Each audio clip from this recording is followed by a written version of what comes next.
Salut les gars. Donc voilà, après plusieurs mois de réflexion, je me lance sur YouTube. Donc vous allez suivre avec moi mes aventures de pêche. Donc ça va être essentiellement en France, dans le nord de la France, en Dordogne aussi, là où j'ai mes attaches, et quelques séjours aussi aux Pays-Bas. Donc ça va être essentiellement de la pêche au carnassier, quelques sorties mer. Et voilà, je vous laisse avec les images de ma première vidéo. Surtout, n'hésitez pas à me dire en commentaire ce que vous en pensez, c'est super important pour moi. Allez, à plus.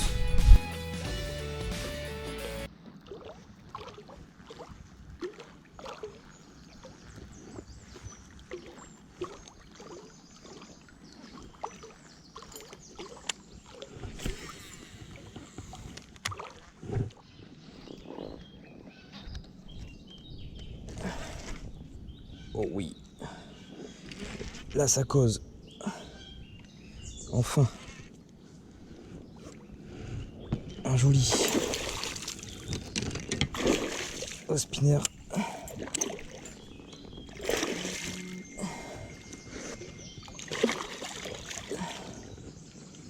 On va mettre le gant, on va essayer de pas se faire dégommer les doigts. Hop, allez.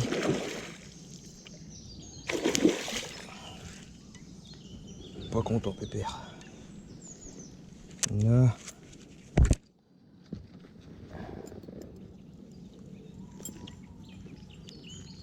Eh oui.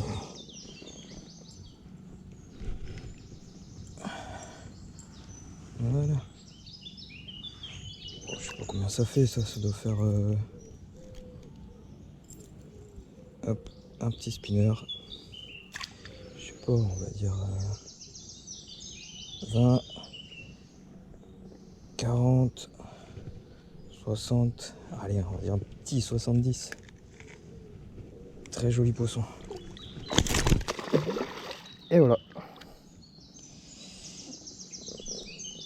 Yes. Bon, petit aparté les gars. Si vous cherchez un leurre polyvalent pour toutes les saisons, été, automne, même l'hiver, moi j'en ai qu'un seul à retenir. C'est le spinner. Donc peu importe après hein, les palettes, les couleurs, on adapte en fonction du temps. Mais c'est un leurre que j'ai et que j'aurai toujours dans ma boîte et qui m'a sauvé beaucoup de situations. Comme aujourd'hui où c'est un peu difficile, même très difficile. Je viens de faire mon poisson au spinner, j'ai insisté et c'est avec ça que je vais continuer parce que je pense que ça va faire la différence aujourd'hui. Donc là on est sur un spinner Gunky, on est sur du 17 grammes je crois, en palette cuivre. Donc après, bon voilà, le cuivre reste une référence pour le brochet. En Irlande, on sait très bien qu'ils pêchent et qu'ils pêchaient avec des cuillères couleur cuivre. Ça fait la différence. Allez, on continue.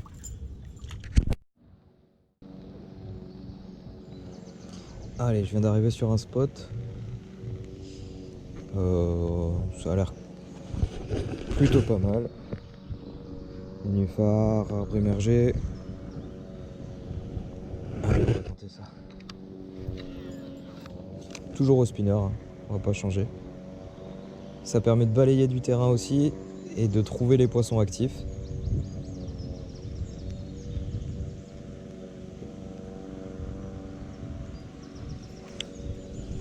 Et ça passe un peu partout. Sur des zones de nénuphs comme ça, c'est vachement intéressant de l'utiliser.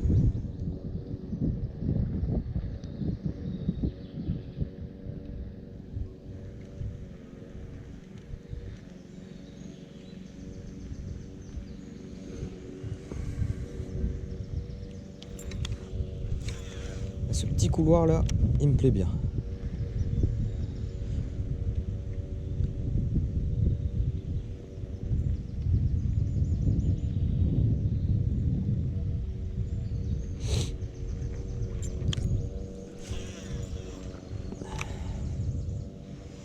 On laisse couler un petit peu. On ramène.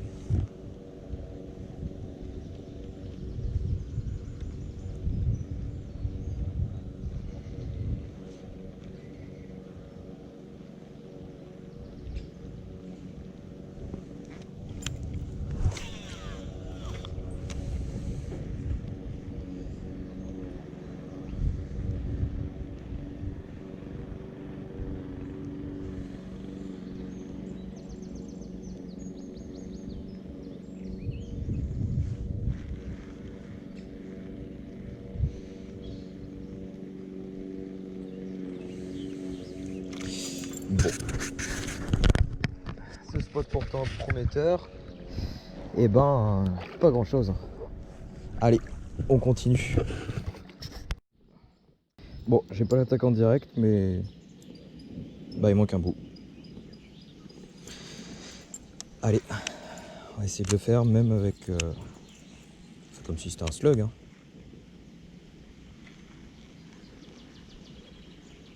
Oui, attaque en direct, impeccable. Oh, il est pas gros, mais bon, ça fait plaisir.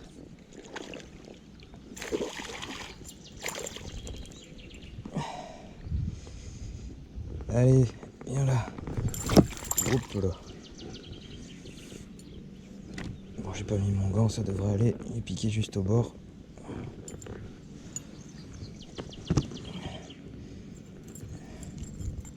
Hop, allez. Je sais que tu l'aimes bien, mais bon.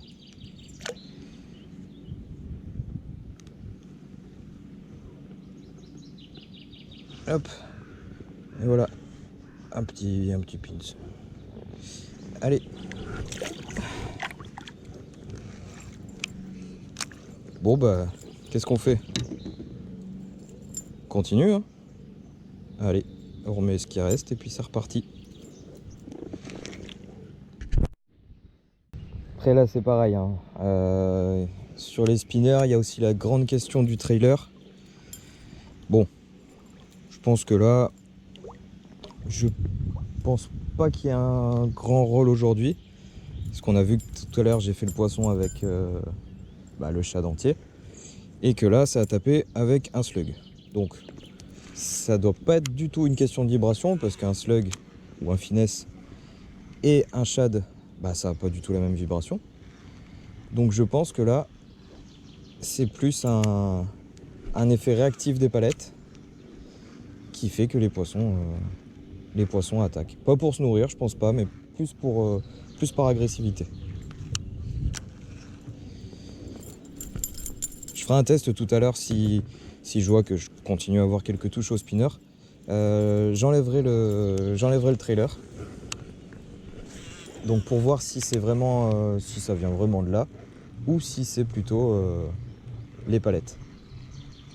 Mais pour aujourd'hui, je pense que c'est les palettes. Des fois le trailer joue beaucoup. On passe d'un slug à un shad et puis on voit vraiment la différence. Mais alors aujourd'hui, je pense pas du tout que le trailer soit nécessaire. Après, moi j'aime bien pêcher avec. Je trouve que ça amène plus d'amplitude au spinner et que ça fait réagir un peu plus. Ça, c'est mon expérience perso. Donc on va voir. On va continuer avec ce petit bout de slug de Keitech 5 pouces de Swing Impact qui me reste. J'en ai un autre au cas où. Et puis on verra bien. Hein. Allez, on continue.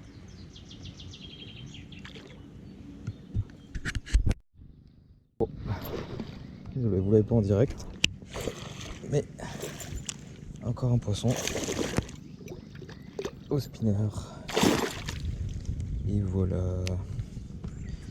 Pas l'air commode lui. Qu'est-ce qu'on fait? On va mettre le gant.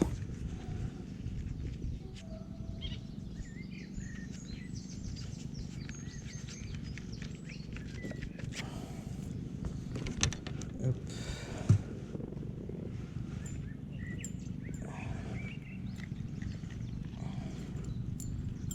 Voilà. Croche. Et voilà. Encore un poisson. Un beau poisson.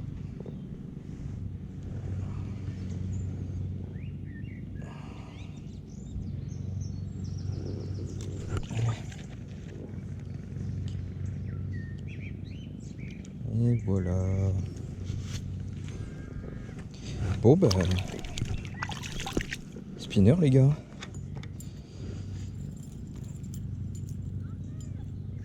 Hop.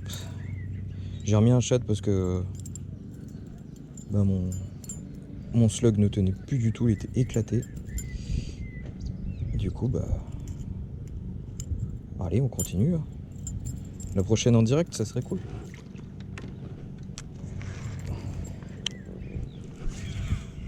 le long de la bordure. On a tapé une première fois. Et il a repris après.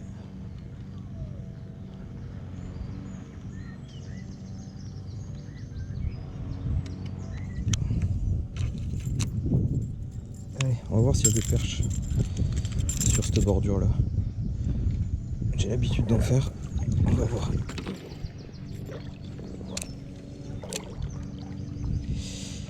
Petit micro jig avec un kick ringer. Allez, et on va longer la bordure.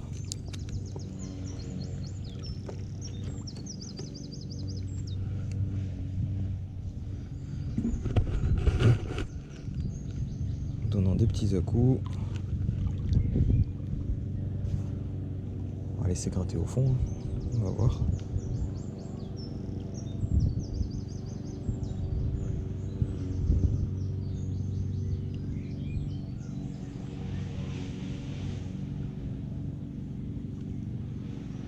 Je serais pas étonné qu'il était en train de chasser dans les perches.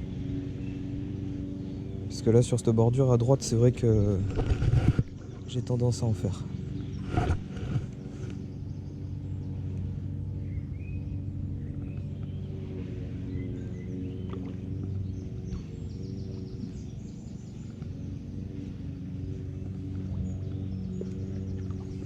Non, bon tant pis. On va se concentrer sur le brochet. Après les gars, très important, la lecture de l'eau. Vous voyez que devant là où j'ai fait le brochet, on voit qu'il y a le vent qui arrive. Toutes les petites vaguelettes. Et suivez le sens du vent, c'est ultra important. Parce que le petit fourrage, donc là en ce moment en plus les petits alevins, il y en a à peu près partout, bah ils vont se laisser porter par le vent. Et ils vont soit atterrir sur les bordures, ou sinon justement s'engouffrer dans ce petit canal. Et en général, bah, on y retrouve quelques carnassiers. Donc là en l'occurrence, bah, il y avait un brochet. Après, ça peut être de la perche,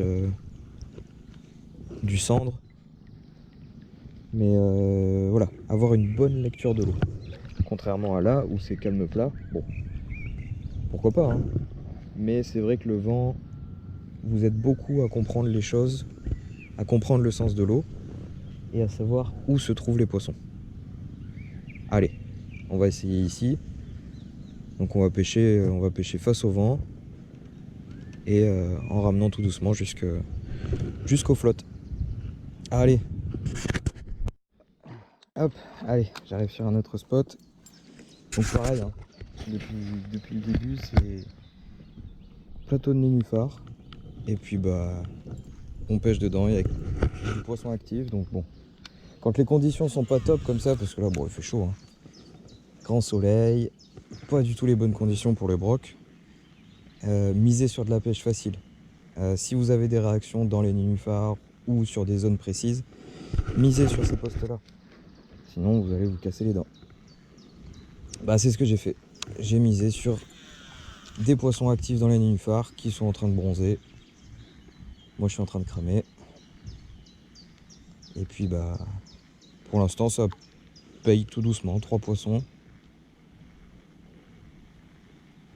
Et puis, bah, on continue, hein. On va bien voir, hein,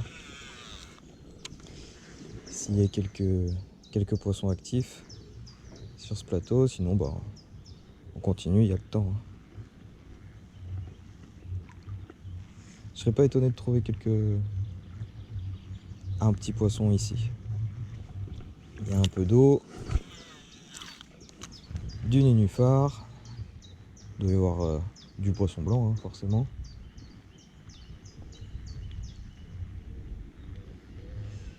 On va bien voir.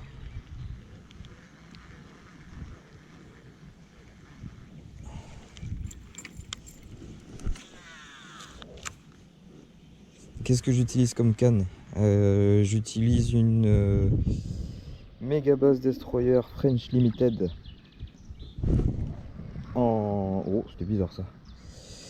C'est la 7 F7. Oh, peut-être une petite touche. F771X. On est sur une puissance donnée de 10,56. Et ben c'est pas mal du tout. Une canne qui répond très bien, raide comme il faut, pas trop non plus. De toute façon, j'aime pas pêcher avec des bâtons. Vous allez le voir de toute façon dans mes prochaines vidéos. Et ben ça me plaît bien. J'ai une autre canne aussi pour le... Bon, c'est un peu idiot ce que je vais dire, mais pour le spinner. Donc c'est avec laquelle j'ai fait le premier poisson. C'est une canne fibre de chez Carrot Stick. C'est l'idéal pour pêcher au spinner, au crank. Toutes les leurres à forte vibration. Bon, j'ai décidé d'utiliser la Megabass pour continuer. Ça répond très très bien. Oh. Petit nœud dans la bobine. C'est pas grave. Pour un petit pays comme le nôtre, ça ira très bien. Bon, ils ont pas l'air d'être dans les nénufs. On va essayer juste à la limite.